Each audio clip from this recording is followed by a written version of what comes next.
Welcome back to Focus Miss Gaming, and we're continuing our series of talking about various mons that you can draft and what kind of teams they might work into and weaknesses and strengths that you might want to lean into or veer away from. Today we've got Pidgeot, specifically more or less Mega Pidgeot. We'll talk a little bit about regular Pidgeot, but let's break it down with the stat distribution, typing, important moves, and then how it actually really works. So overall, Mega Pidgeot's got very middling stats across the board. Again, I use this kind of stat scale. It's not a perfect representation of how good a mon is, but it's a nice visual, I think, to kind of contextualize in a vacuum how well do these stats work just on their own, because base stat total is pretty important when just drafting a mon, especially when you incorporate Terra into the equation. So take like Articuno, for example, has terrible typing, but if you Terra them, you still get all those really good stats. Now, unfortunately, on the opposite end of that spectrum, you have Pidgeot. Pidgeot's got very middling just attack defenses, special attack defense. It's got good speed. It's got 101 speed, and the HP is alright, but nothing makes it stand out here. Even being a little bit faster than your generic mon isn't going to save it. Now, Mega Pidgeot. That's where things actually start to get a little bit spicy. You go from your kind of C special attack all the way to an S rank, right? And I'm like, oh, now we're cooking with something. Speed goes from A- to A+. You're like, hey, now I'm outspeeding a little bit more. I'm outspeeding those 105, 110, 115, 120 mons, right? Not quite the 125, 130 range, but hey, can't have everything. And you actually do get a little bit of a boost to special defense. It's very minor. It's like 5 points. So, with that said, the typing is not that bad, really.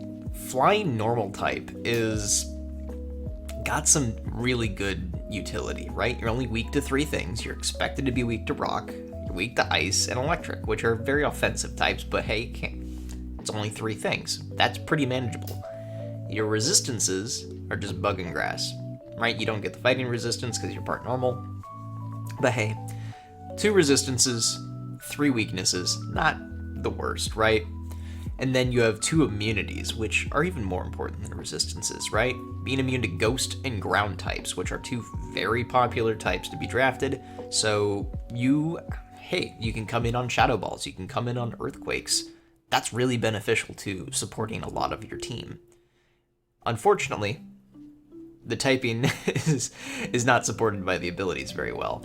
Base Pidgeot gets Keen-Eye, Tangled Feet, and Big Pecs, which is probably one of the worst triumvirate of abilities you'll ever see stapled onto a mon. Usually most mons have one ability that's at least respectable, around a C to a B rank, where it does something in a match, right? Not really for Pidgeot. Keen-Eye and Tangled Feet have to do with evasion, so unless you're playing super low tier, anything goes, I guess. Big Pecs prevents your defense from dropping, but again, you already have such bad defense, it doesn't really matter. But luckily, the developers of the game thought when they made Mega Pidgeot, let's give them an actual ability that's good. You get No Guard. No Guard is a really fun ability that mostly you've maybe seen, if you haven't drafted Mega Pidgeot before, you've seen on Machamp, or you've seen on Golurk, for example, but basically, No Guard says, I can't miss, you can't miss. We're just trading hands. And I love that. And that works really well with its important moves. So your stab options. The most important move that Mega Pidgeot gets is Hurricane. It's normally 110 base power and 70 accuracy. But with No Guard, you never miss, which is wonderful. And then its other stab options. Quick Attack, Double Edge, Brave Bird. Right? I'm not going to include things like Wing Attack or Gust. They exist. Sure. Coverage. This is where it's also very sad. Heat Wave is pretty much your only coverage move if you're using Mega Pidgeot. You do get Steel Wing, for what it's worth. And you do get Ominous Wind, which is a 60 base power version of Ancient Power. That's Ghost. It's not the best, obviously. And then your utility moves, you're rocking U-turn, which is one of the most important moves to have on a mon like this. Refresh, probably never clicking this. It's really hard to fit it into its move slots. Toxic, which is nice, hey, you get a little bit of status. Tailwind, it's a little bit of support move. Workup is its only reliable setup move, which is, think of, you boost your attack and your special attack by 1, so it's like a really bad growth. But you also get Pluck, so you can eat opposing opponent's berries if you really want. It's, again, not a special attack, it's a physical attack, so it doesn't really help you that much. Feather Dance is kind of fun. It lowers the opponent's attack by 2, so you can actually you can counteract people boosting against you, which is kind of nice. You get Substitute, you get Reflect. You don't get Light Screen though, you get Reflect, so that's something. You do get Pursuit, although I offer a word of warning against that because some leagues ban Pursuit and other cut moves, so it might not actually be available for you. Again, not the best. Defog is a staple for many birds, and you get Agility and you get Curse. So overall, what's the team fit, right? Mega Pidgeot, it wants to be on a team that needs a fast offensive attacker, and it can pair up better with slow pivots, bulkier offensive mons that lean into the physical side. Now, just because a mon gets defog like Mega Pidgeot doesn't mean you want to click it, right? Why? And you might say, like, well, why not? Like, it's clearly got the speed and stuff to be able to clear hazards. Well, for context, it can't wear heavy-duty boots if it's Mega, so it's going to be taking Rock Chip regardless. So if you're spending your very good special offensive mon to clear rocks and always guaranteed to take rock damage, that's not a best use of the potential of Mega Pidgeot, because no heavy-duty boots. And then regular Pidgeot, it's draft fodder. I've tried to brainstorm, like, oh yeah, you could use it this way or that way, but it's got such a poor move pool, and it doesn't really fit into any other established niches. It doesn't really patch up anything that another mon doesn't already do better. So that's unfortunate, but Mega Pidgeot does have some established roles. So I think Mega Pidgeot's good on non-rain weather teams like Sun and Sand because those naturally lower the accuracy of Hurricane. And since you still have no guard, you're still going to hit 100% of the time. And both of those archetypes would like a flying spam mon to be available because rain has those available. And you can even kind of get those in snow as well. But having that available in Sun and Sand is kind of cool, right? It's a very nice niche. But it also fits in just general balanced teams as well that want strictly good offensive special attack that, hey, flying's a really good type to be able to spam out and always hit, right? So it threatens grass types, it threatens... So, sorry for that interruption. So overall, Mega Pidgeot, it's a great sweeper and cleaner. I'd say it more falls into the cleaner role because it lacks a lot of really reliable boosting options outside of Workup, and it doesn't have the bulk necessarily to let you click that a bunch of times. Even if you want to try to set up a substitute on a slower mon that might try to paralyze you. Items for Pidgeot, your Mega Stone, obviously, but if for God knows what reason you want to run regular Pidgeot, Heavy Duty Boots, Choice Band, Choice Specs, Mirror Herb, and Assault Vest are what I came up with. There's no real sets that really exist out there in the wild that you can really pull apart from, so you have to think about what is going to allow it to actually survive a little bit and make use of that utility. Generally, for Terra options, don't waste it on Pidgeot. You're not going to be able to Terra a Megamon, and if you're drafting base Pidgeot, it's also not going to be a very good Terra option. So let's talk about some sets.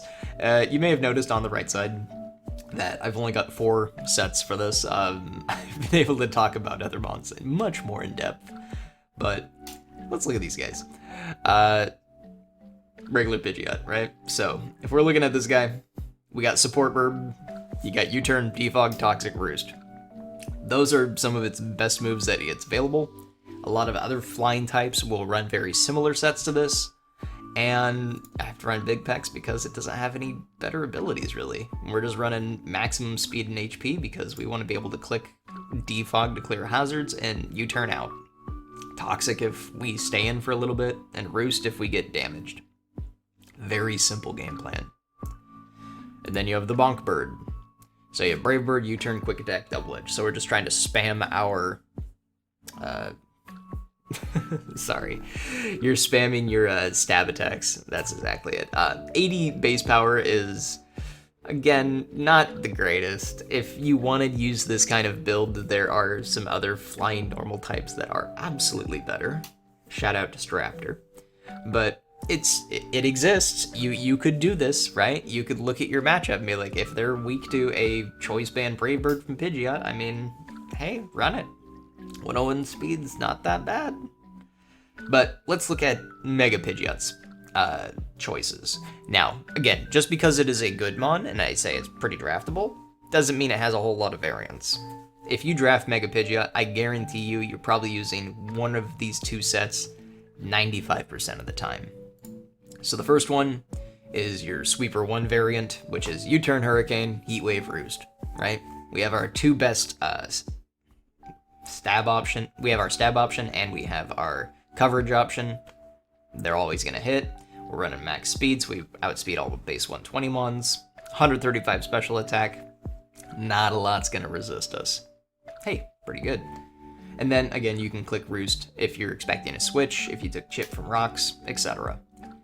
The second variant is the Workup variant. So this is the one where you're looking to close out the game. So you're not worried about trying to recover. You're going to click Workup once. You're not probably going to get more opportunities.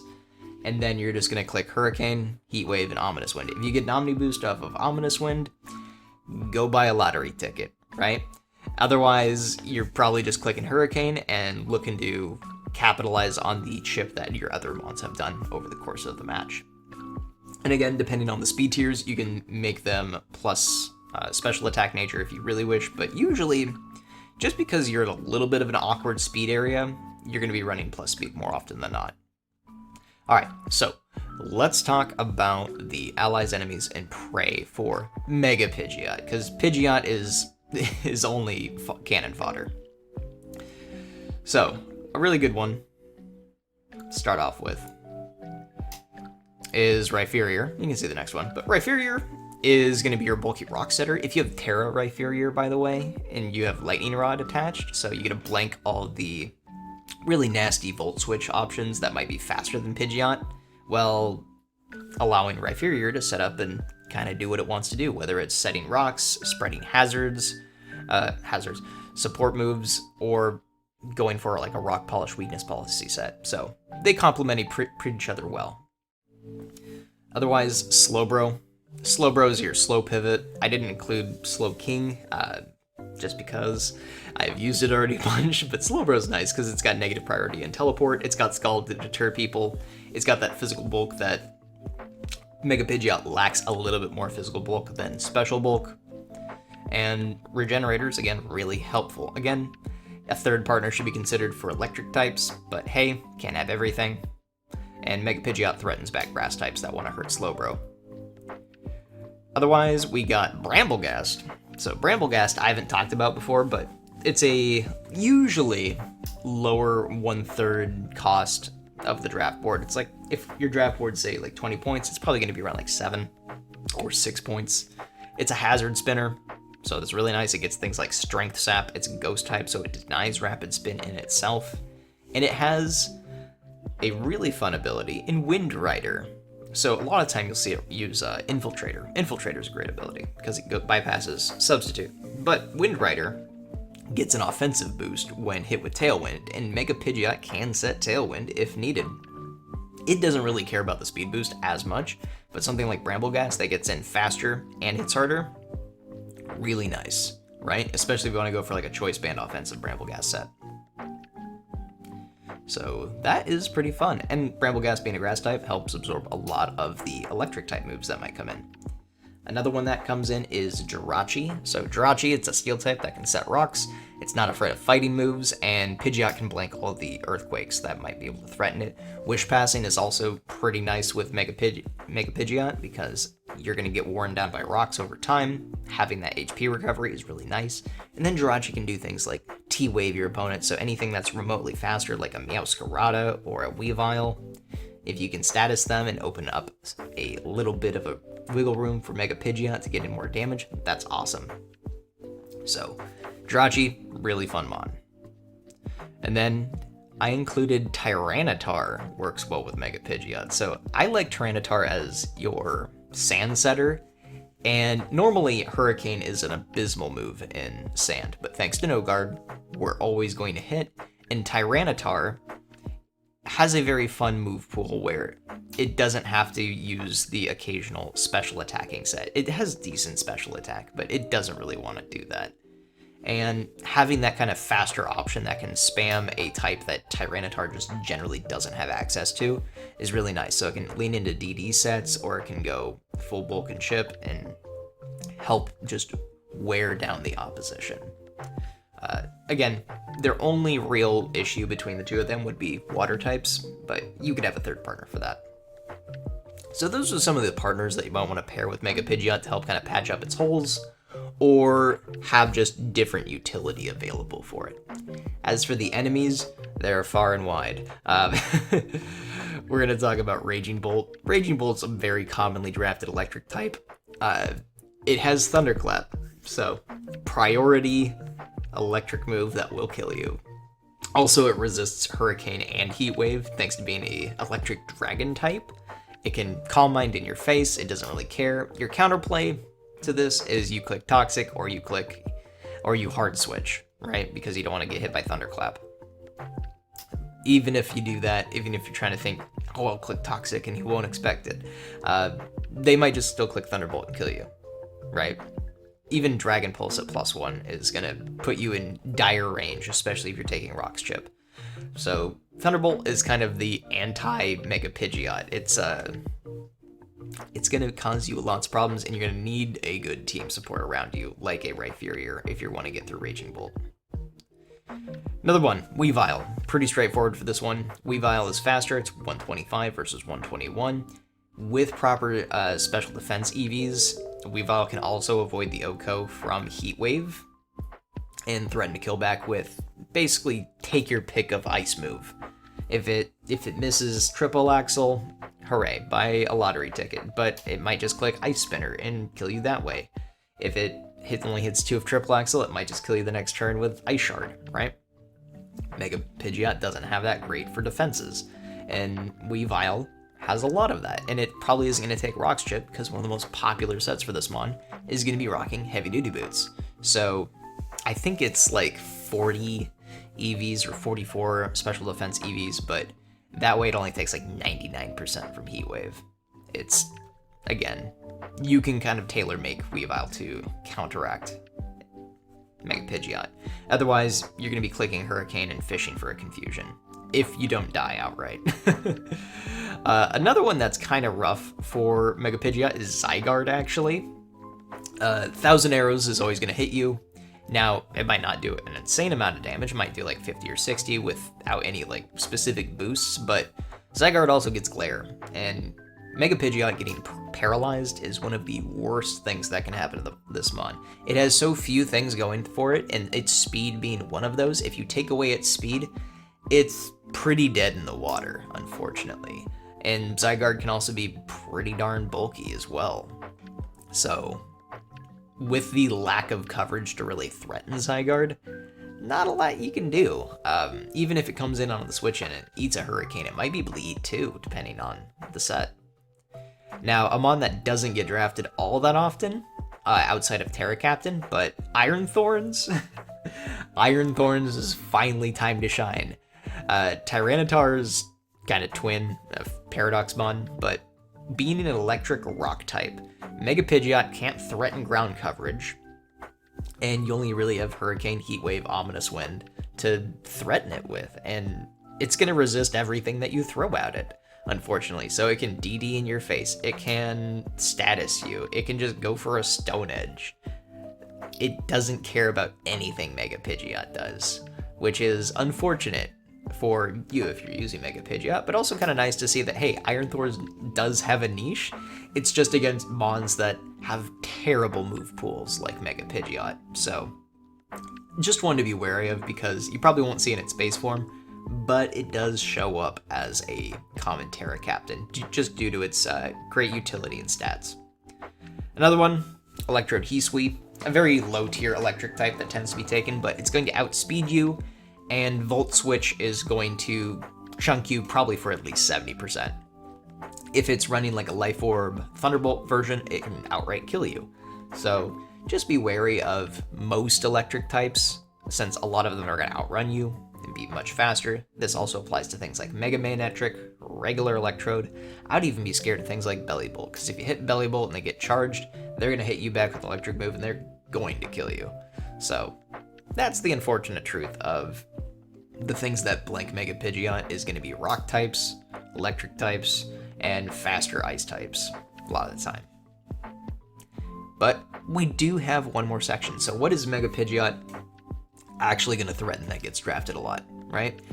So one of the good things is, I don't like this mon because it shows up so often, but you are really good against Ogerpon.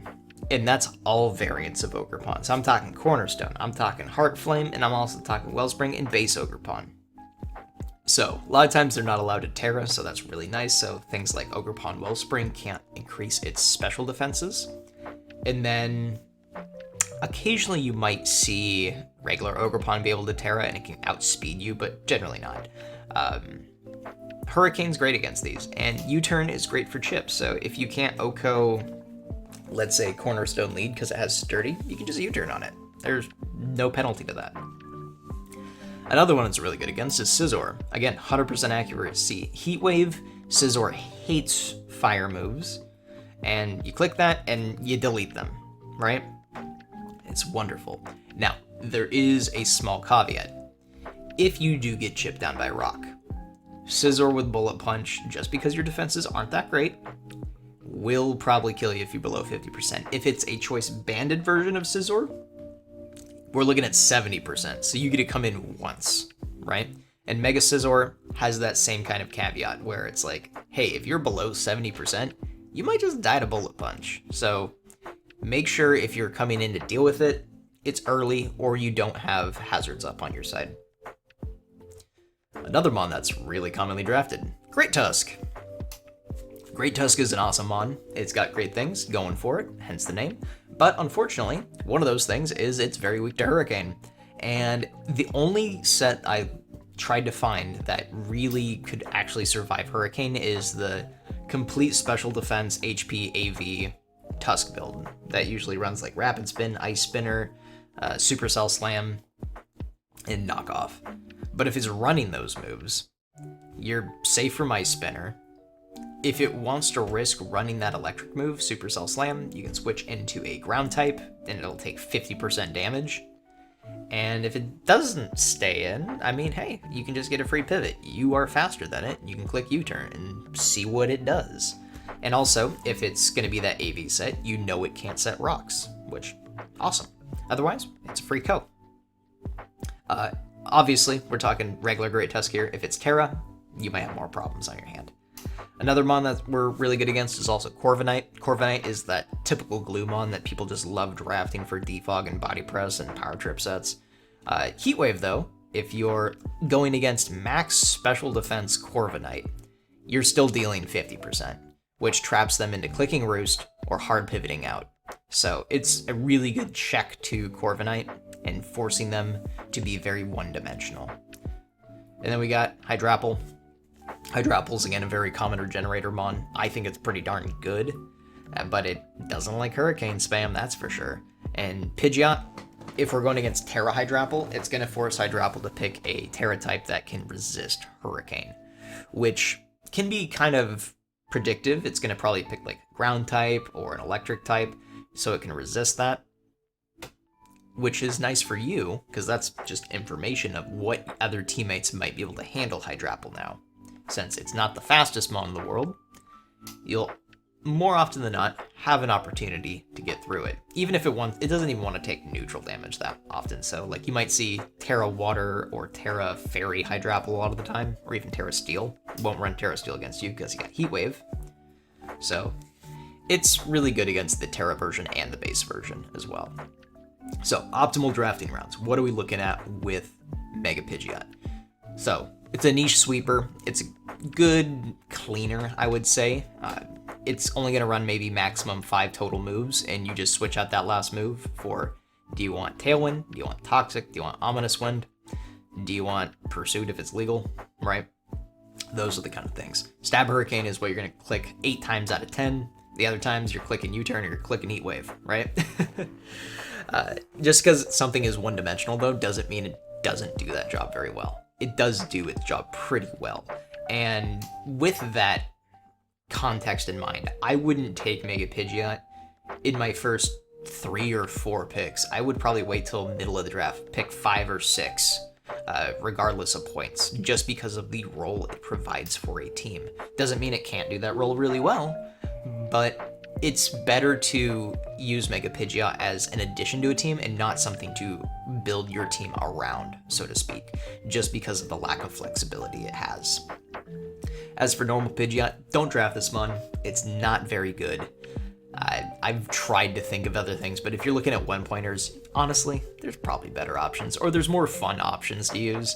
A lot of the allure of drafting lower tier mons is like they have a goofy move pool, or they have a fun type setup, or a cool ability that you want to try to abuse. Pidgeot doesn't really have any of that going for it. It's a very vanilla bird. So I encourage you to explore more, but do consider Mega Pidgeot for your Mega slot. It's pretty fun to use, and if you've got any cool sets, please leave them down in the comments below. I'm excited to hear about if you cooked up something different with them. Maybe you got some cool Feather Dance set or something. I don't know. But anyways, this has been Focus Miss Gaming. We're going to continue looking at a few more Cantonian mons before we maybe branch out to some other draft analysis and look at some mons that are pretty popular to take on. Maybe some not as much popular. But anyways, thanks for listening and take care.